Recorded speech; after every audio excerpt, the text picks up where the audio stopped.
trying to figure out what's for dinner? I've only figured out a side dish. Artichokes, as my parents like to say. Because for some reason they can never remember the name Brussels sprouts. I also never bothered to correct them because I like the word artichoke. And it's kind of fun to hear them call Brussels sprouts artichokes. We never cook artichokes either way, so when am I gonna get to hear that sinfully aggressive vegetable name? Anyways, tonight I'm making some honey sriracha Brussels sprouts. I wouldn't be able to do so without this special piece of cookware equipment. You know what I'm talking about? Yes, my cast iron pan. So, naturally I've decided to tell you what I know about them. We are about to enter the fall season where I live, and if it's getting cooler where you're at, do not contribute to your heat bill. You can heat your house up by cooking some bomb-ass food. If you're going out to eat regularly and you're living paycheck to paycheck, I'm talking about you, John, then this is the time to wake up and impress your future wife. Now, where was I?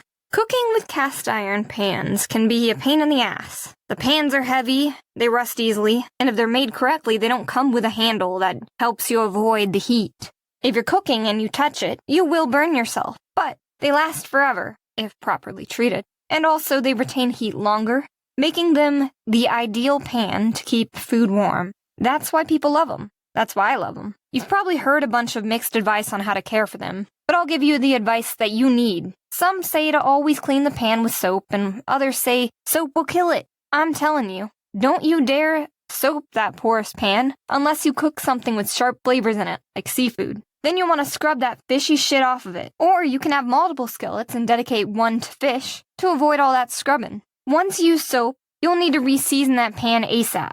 Get it as clean as you can. Dry it. Coat it with oils inside and out, and then bake it to about 350 degrees for an hour and a half or so. I actually keep these cubes of frozen pig fat in my freezer for easy re-seasoning.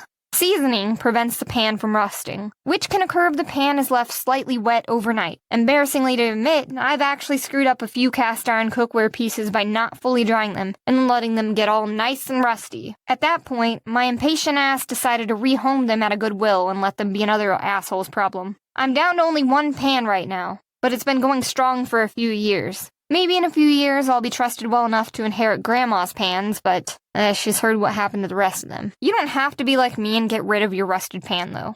If rust begins to form in your pan, don't throw it out. Start from square one. You can build back a coat of seasoning and create a legacy pan for your family. All you have to do is score the pan with a Brillo pad and wipe it with some lard. And then you let that pan get really hot. Once it's cool, wipe off, and repeat the process until your pan is all rust-free. And maybe you can find mine at Goodwill. You know, if anybody hasn't bought them yet, or maybe they were bought and re-gifted back to Goodwill, because I do that all the time. I buy, and then I donate, and then I buy that same type of thing back, and I donate it again, and it's cyclical. Some say that the food that you cook in your cast iron pan will absorb iron. However, there are those who believe that the frying pan will add unwanted hazardous metals into your food. I use stone copper mugs for mules, and I found that to be the case. Nasty, coppery, mixed drinks that made me feel like I was turning into a Russian juggernaut. I was pretty baller back then. But then I got sick of that taste, and I donated them for some copper-plated ones. Now I'm looking cool still, but the inside's actually, they're stainless steel. I'm sure that the extra iron in your cast iron pan is fine.